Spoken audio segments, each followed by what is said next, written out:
Jail trial नामंजूर, hashtag jail trial नामंजूर 297 के ट्वीट्स किए जा चुके हैं।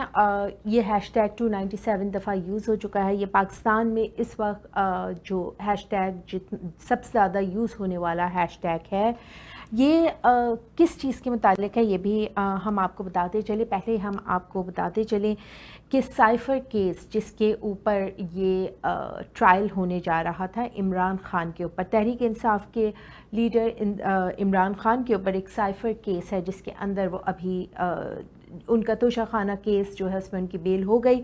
उसके फ़ौरन ही बाद उन्हें साइफ़र केस के लिए जेल भेज दिया गया। साइफ़र केस जो है उसके लिए FIA ने ये डिमांड की कि आप ये केस जो है वो अडियाला जेल, जहाँ पे उन्हें अटक जेल से अडियाला जेल जहाँ मुंतकिल किया गया है, वहीं पर ये केस सुना जाए। मैं आपको साइफ़र केस के बारे में बताती चलूँ। साइफ़र केस एक केस है जिसके अंदर ये कहा जाता है कि एक बहुत इम्पॉर्टेंट दस्तावेज़ जो कि एक गैर मुल्की हुकूमत की तरफ से पाकिस्तानी हुकूमत को मौसूल हुआ, वो न सिर्फ लीक कर दिया गया बल्कि गायब कर दिया गया। इसके ऊपर इमरान ख़ान कहते हैं कि उनसे ये जो लेटर था ये खो गया है, ये दस्तावेज़ अब उनके पास नहीं है। इसके ऊपर बहुत सारे जो है वो दलाइल भी दिए जाते हैं। ये भी कहा जाता है कि जो प्राइम मिनिस्टर होता है हर मुल्क का, वो दस्तावेज़ को अपने जो है वो उसमें नहीं रखता। ऑफिशल्स होते हैं जो कि उन इम्पॉर्टेंट दस्तावेज़ को अपने पास रखते हैं और वो उसकी चूँकि ज़ाती मलकियत नहीं होता तो वो अपने पास नहीं रख सकता। इस सिलसिले में जो इमरान ख़ान की गिरफ़्तारी है उसके बारे में कहा जाता है कि वकला जो उनके ये दलाइल पेश करते हैं कि ये एक गैर कानूनी गिरफ़्तारी है।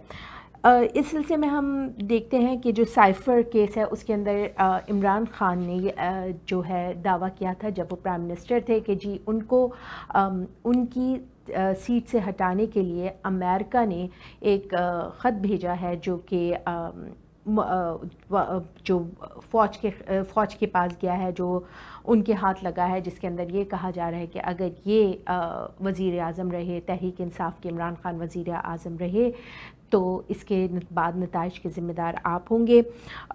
उसके बाद जो है उनको उनके ख़िलाफ़ अदम एतमाद की जो है वो एक बिल लेकर आया गया पार्लियामेंट में और उनको सीट से हटा दिया गया।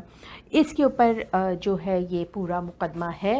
FIA जो है वो इसको इसमें मुद्दई है, यानी कि FIA ने ये मुकदमा दायर किया है और FIA जो है वो ये बात कहता है कि आप ये मुकदमा जो है ओपन पब्लिक में ना करें, आप ये अडियाला जेल में करें क्योंकि इसके अंदर बहुत सारी जो चीज़ें हैं हम जो है वो ओपनली नहीं डिस्कस कर सकते। इससे दूसरे मुल्कों की सालमियत को भी ख़तरा है, जिस पे इमरान ख़ान के वकला ये दलील पेश करते हैं कि अगर आप ये कहते हैं कि ये चीज़ तो मुकदमा ही पूरा इस बात पे है कि ये दस्तावेज़ आउट हो गई और इसके जो इसके अंदर लिखा था वो पूरा का पूरा जो है वो मतन जो है वो इमरान ख़ान ने बयान कर दिया। जब ये पूरा बयान हो चुका है तो किस चीज़ की सीक्रेसी रखी जा रही है, या तो फिर तो ये पूरा जो मुकदमा है यही बेसलेस है अगर कोई चीज़ उसके अंदर छुपी हुई है जो कि आप कौम के सामने नहीं लेकर आना चाह रहे। दूसरी बात यह है कि जिस वक्त ये ख़त मौसूल हुआ उस वक्त सुप्रीम सीट पर इमरान ख़ान मौजूद थे, वो मुल्क के प्राइम मिनिस्टर थे, उनके पास ये हक़ मौजूद था कि अगर वो किसी भी इशू को कौम के सामने रखना चाहें तो वो रख सकते हैं। इसके ऊपर उनसे कोई इस बात का सवाल नहीं कर सकता था। ये एक मुल्क का वज़ीर आज़म या एक मुल्क का सदर के पास ये इख्तियारात होते हैं कि अगर वो किसी चीज़ को समझे कि मुल्क और कौम के साथ उसे शेयर करना है तो वो शेयर कर सकता है। उस वक्त जिस वक्त उन्होंने ये शेयर किया, he was the prime minister of Pakistan. इसके साथ हम ये देखते हैं कि जब ये पिटीशन आती है तो साथ ही इस्लामाबाद में एक पिटीशन दायर की जाती है जो कि इमरान ख़ान के वकला की तरफ से थी कि जो कि मैं आपको पहले बता चुकी हूँ कि अगर ये इसमें अभी भी कुछ सीक्रेट है या जो चीज़ कौम के सामने नहीं आ सकती तो फिर ये मुकदमे की बुनियाद ही गलत है, यानी कि साइफ़र जो है वो आउट नहीं हुआ है। आप ये या तो मुल्क व कौम के सामने ये पूरा मुकदमा रखा जाए और اگر اس طرح نہیں کر سکتے تو پھر یہ پوری گرفتاری ہی بے بنیاد ہے. اس میں شاہ محمود قریشی جو کہ اس وقت ملک کے فارن افیئرس کے منسٹر تھے وہ بھی اس میں ڈیٹینڈ ہے. اس میں ایک اسد عمر کا بھی نام تھا لیکن کہا جاتا ہے کہ چونکہ انہوں نے ایک پریس کانفرنس کر دی تو ان کا نام اس مقدمے سے خارج کر دیا گیا.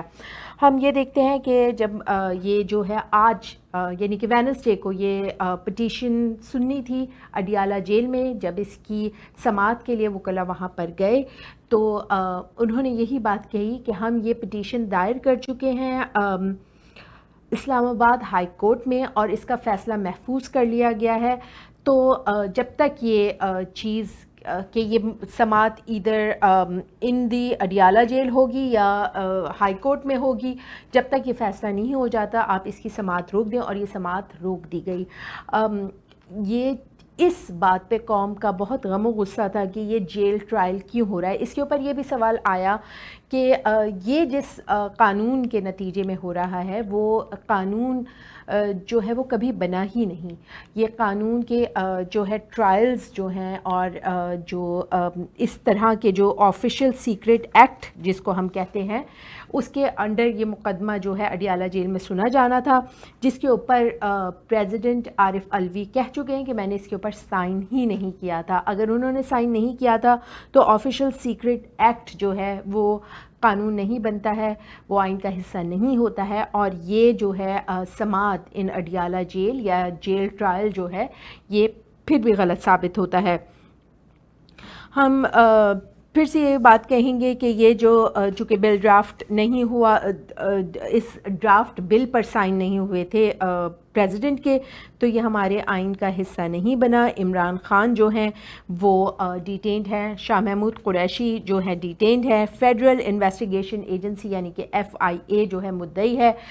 اس کے علاوہ ایک بات یہ کہی جا رہی ہے کہ 4-5 دنوں میں 28 عدد وٹنسز یعنی کہ عینی شاہدین جو ہیں اس مقدمے میں کسی طرح انکلوڈ کر دیے گئے ہیں اور ان کے جو ہے چالان تک نہیں پیش کیے گئے ہیں. تو عمران خان کے وکلاء کو یہ بھی نہیں معلوم کہ یہ 28 جو ہے گواہان کون ہیں اور یہ کس طرح اس مقدمے کے اندر انکلوڈ کر دیے گئے. میں آپ کو بتاتی چلوں کہ اگر کوئی چالان یا کوئی شاہد جو ہے وہ دوسری طرف کی پارٹی کو نہیں پتہ ہوتا ہے تو وہ مقدمے کا حصہ نہیں بنتا ہے. لیکن یہاں پہ ہم دیکھتے ہیں کہ 28 جو عینی شاہدین بتائے جا رہے ہیں ان کو اس مقدمے کا حصہ بنایا گیا ہے. ہم دوبارہ سے دیکھ رہے ہیں کہ جو توشہ خانہ کیس میں ہوا، ابو الحسنات جو ہیں جو کہ جج ہیں وہ ہمایوں دلاور جیسے ہی کام کرنے والے ہیں.